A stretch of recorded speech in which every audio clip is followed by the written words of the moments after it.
الحمد لله رب العالمين والصلاة والسلام على سيد المرسلين أما بعد فأعوذ بالله من الشيطان الرجيم بسم الله الرحمن الرحيم الصلاة والسلام عليك يا رسول الله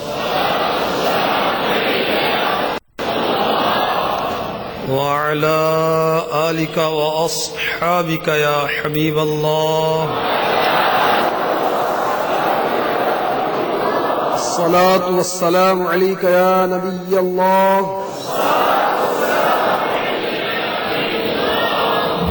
وعلى آلك وأصحابك يا نور الله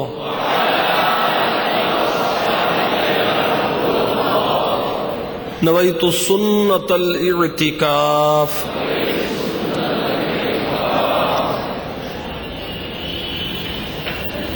جذب القلوب الى دیار المحبوب حضرت شیخ عبدالحق محدث دہلوی رحمۃ اللہ علیہ کی لکھی ہوئی کتاب ہے. اس میں لکھا ہے حضرت سیدنا محمد بن سعد بن مطرف رحمۃ اللہ تعالی علیہ سونے سے پہلے درود شریف کا ایک مقررہ تعداد میں وظیفہ کیا کرتے تھے. ایک رات سوئے تو قسمت انگڑائی لے کر جاگ اٹھی. مکہ مدینے کے سلطان رحمت عالمیان محبوب رحمان عز و جل و صلی اللہ تعالی علیہ وآلہ وسلم کا خواب میں دیدار نصیب ہوا. کیا دیکھتے ہیں کہ مدنی آقا ہاشمی مولا میٹھے میٹھے مصطفیٰ صلی اللہ تعالی علیہ وآلہ وسلم ان کے گھر تشریف لائے. مکان کو نور جمال سے منور فرمایا ہوا ہے.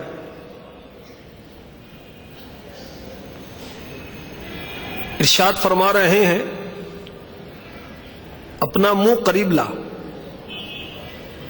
تاکہ میں اس کو بوسہ دوں، اس لیے کہ تو درود پاک بہت پڑھتا ہے.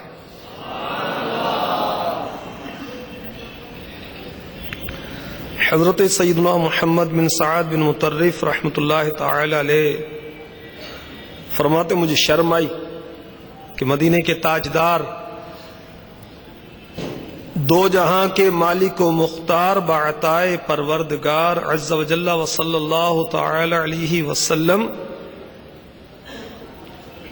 کہ رخسار پر انوار کے سامنے اپنے منہ کو کیسے لے جاؤں. چونکہ حکم تھا اپنے رخسار کو مدینے کے تاجدار صلی اللہ تعالی علیہ وآلہ وسلم کے دہن اقدس کے سامنے کیا. آپ صلی اللہ تعالی علیہ وآلہ وسلم نے نہایت شفقت کے ساتھ رخسار پر بوسہ دیا. حضرت سیدنا محمد بن سعد بن مطرف رحمۃ اللہ تعالی علیہ فرماتے ہیں جب میں بیدار ہوا تو میرا سارا مکان مشک کی خوشبو سے مہک رہا تھا، اور میرے رخسار سے جہاں مدینے کے تاجدار صلی اللہ تعالی علیہ وآلہ وسلم نے بوسہ دیا تھا 8 دن تک مشک کی خوشبو آتی رہی. صلو علی الحبیب صلی اللہ تعالی علی محمد. میرا دل بھی چاہتا ہے تسی میرے بھی گھر آؤ. کاش میرا دل بھی چاہتا ہے تسی میرے بھی گھر آؤ. مقدر او صدا کے تو لیاواں یا رسول اللہ. مقدر او صدا کے تو لیاواں صلو علی الحبیب صلی اللہ تعالی علی محمد. سردار آباد فیضان مدینہ میں ہفتہ وار اجتماع کا سلسلہ ہے. آج ہم انشاءاللہ عز و جل کائنات کی بہترین خوشبو یعنی اللہ کے محبوب علیہ الصلاۃ والسلام کے پسینہ مبارکہ کا بیان سنیں گے. میٹھے میٹھے اسلام بھائیوں، انشاءاللہ پھر ہم عطر لگانے کی نیتوں کے بارے میں بھی سنیں گے. صلو علی الحبیب صلی اللہ تعالی علیہ وسلم. حضرت سیداتنا ام عاصم رضی اللہ تعالی عنہا فرماتی ہیں، حضرت سیدنا عتبہ رضی اللہ تعالی عنہ کی زوجیت میں ہم 4 عورتیں تھیں. ہم میں سے ہر ایک اس کوشش میں رہتی کہ وہ خوشبو میں اپنے شوہر سے بڑھ جائے،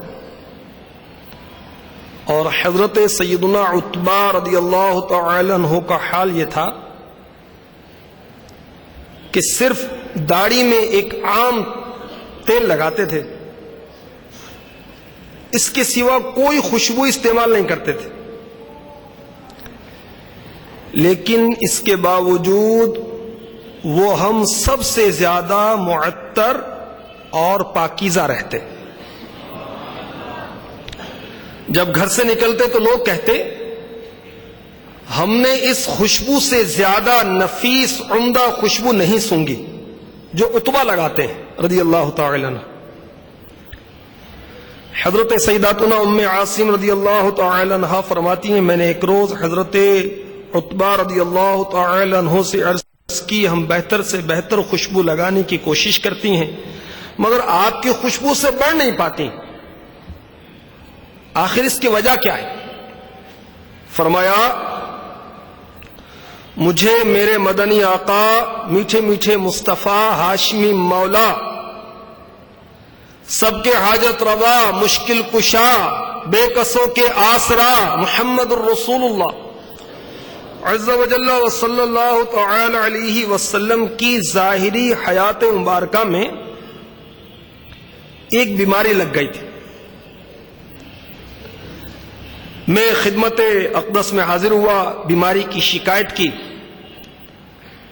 فرمایا کہ قمیص وغیرہ اتارو. میں نے کپڑے اتار دیے اور آپ صلی اللہ تعالی علیہ وآلہ وسلم کی خدمت میں حاضر ہو گیا، بیٹھ گیا. ستر چھپا ہوا تھا. تاجدار مدینہ صلی اللہ تعالی علیہ وآلہ وسلم نے اپنا نورانی دست مبارک پر پھونک ماری اور اپنا ہاتھ مبارک میری پیٹھ اور پیٹ پر پھیر دیا. اسی روز سے میرے پورے جسم میں یہ خوشبو مہکی ہوئی ہے. سبحان اللہ. یہ روایت لکھی ہے خصائص القبرى میں، جو کہ حضرت علامہ مولانا جلال الدین سیوطی الشافعی علیہ رحمت اللہ الکافی کی لکھی ہوئی کتاب ہے. سبحان اللہ. سفر المظفر سیدی اعلی حضرت علیہ رحمت رب العزت کے عرس مبارک کا مہینہ بھی ہے. امام اہل سنت کی کیا بات ہے، بڑی محبت بھائی بات ارشاد فرماتے ہیں،